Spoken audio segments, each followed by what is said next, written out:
అలాగే back side వచ్చేసి neck పైకి ఉందండి, ఈ విధంగా ఎత్తి పెట్టేట్టుగా ఉంది. ఆవిడ కొద్దిగా చేయి తేల్చిన నడుము కొద్దిగా వంగినట్టుకు, అంటే కొద్దిగా వంగుతాం కదా, ఆ విధంగా వంగినప్పుడు ఈ బ్లౌజ్ వచ్చేసి తేలిపోతుంది. ఆవిడకి ఆది బ్లౌజ్ సరిగ్గా లేదు. మరి ఆది ఇలా ఉంటే మనము మార్చి ఎలా కట్ చేయాలో స్టిచ్చింగ్ చేయాలో చెప్తాను చూడండి. నేను అలాగున్న ఆదిని మార్చి కట్ చేసి స్టిచ్చింగ్ చేశాను. ఇదైతే కూడా నెక్ నీట్గా ఉందండి. వంగినా సరే బ్లౌజ్ పైకి ఎత్తి పెట్టకుండా అందంగా అంటిపెట్టుకుని ఉంది. ఈ విధంగా అయితే నేను ముందు బ్లౌజ్ అయితే అలా ఉన్న బ్లౌజ్ని ఈ విధంగా అదైతే మార్చుకున్నాను. నేను ఎలా మార్చాను, ఎలా కటింగ్ చేసి స్టిచ్చింగ్ చేశాను అన్నది ఈ వీడియోలో చెప్తానండి. అలాగే మన దగ్గరికి కొత్తగా వచ్చారు కదా కస్టమర్ అని చెప్పాను, ఆవిడ కూడా ఈ విధంగానే సెట్ చేశానండి బ్లౌజులు.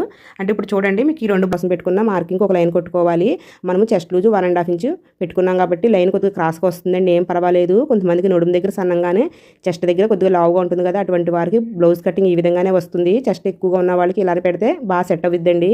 తర్వాత మనము నెక్ షోల్డర్ కలిపి మార్కింగ్ చేసుకోవాలి. చిన్న సైజ్ అయితే 5 ఇంచెస్, పెద్ద సైజ్ అయితే 5.5 ఇంచు మార్క్ చేయాలి. ఇది పెద్ద సైజ్ బ్లౌజ్ కాబట్టి 5.5 ఇంచుకి మార్కింగ్ చేస్తున్నాను. అదే 5.5 ఇంచు మార్కింగ్ని కొద్దిగా కింద కూడా మార్కింగ్ చేసుకుంటే మనకి కొట్టుకునే లైన్స్ స్ట్రైట్గా వస్తాయి. అయితే మనం చంక డౌన్ వచ్చేసి 6 ఇంచెస్ పెట్టాలండి. ఏ సైజ్ బ్లౌజ్ కన్నా సరే 6 ఇంచెస్కి మార్కింగ్ చేసుకుని ఈ విధంగా నిలువుగా ఒక లైన్, అడ్డంగా ఒక లైన్ కొట్టుకోవాలి. తర్వాత మనకి ఈ విధంగా కొట్టుకుంటే కార్నర్ వస్తుంది కదా, కార్నర్లో కూడా ఒక లైన్ కొట్టుకోవాలి. ఈ లైన్ దగ్గర మనము చంక రౌండ్ కోసం మార్కింగ్ చేయాలి.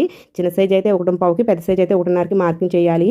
మళ్ళీ షోల్డర్ దగ్గర నుంచి 3 ఇంచెస్కి మార్కింగ్ చేసి ఈ 3 ఇంచెస్ మార్కింగ్ 1.5 ఇంచ్ మార్కింగ్ కలుపుకుంటూ చంక రౌండ్ మార్క్ చేసుకుంటే పర్ఫెక్ట్గా అయితే సరిపోతుంది. తర్వాత మనకి మీకు డౌట్ రావచ్చు, అంటే ఆది బ్లౌజ్తో కూడా మనము చంక డౌన్ కరెక్ట్గా పెట్టేమో లేదని చూసుకోవచ్చు. పైన నేను హ్యాండ్స్ అతకడానికి 1/2 ఇంచ్ వదిలేసాను. కిందమ్మ మనకి నడుము బద్ద కుట్టుకోవడానికి 1/2 ఇంచ్ ఉంది, కానీ ఎక్స్ట్రా వచ్చింది కదా. ఎక్స్ట్రా ఎందుకు వచ్చిందంటే మనం ఆది బ్లౌజ్ కంటే 1 ఇంచు పొడవు పెట్టుకుంటున్నాము మనం కట్ చేసి బ్లౌజు, కాబట్టి ఈ పొడవు ఎక్స్ట్రా వచ్చిందన్నమాట. మీరు కరెక్ట్ అంటే ఆది బ్లౌజ్ అయితే ఈ విధంగా కూడా చూసుకుని చంక డౌన్ మార్కింగ్ చేసుకోవచ్చు. తర్వాత నెక్ డౌన్ మార్కింగ్ చేయాలండి. దీనికోసం ఈ విధంగా ఆది బ్లౌజ్ నెక్ మధ్యకి మడత పెట్టి ఈ విధంగా వేయాలి. మనం 1 ఇంచ్ పొడవు పెట్టాం కాబట్టి చూసారు కదా, నెక్ 1 ఇంచ్ డౌను పెరిగింది.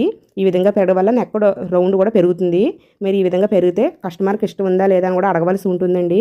మాకు నెక్ పెద్దది ఇష్టం లేదు అన్న వాళ్ళకి ఈ ఆది బ్లౌజ్ని పైన వైపుకి వేసామనుకోండి, నడుము బద్ద పెరుగుతుంది. చూసారు కదా, ఇక్కడ ఈ బద్ద పెరుగుతుంది. ఇది కూడా మీరు చెప్పాల్సి ఉంటుంది.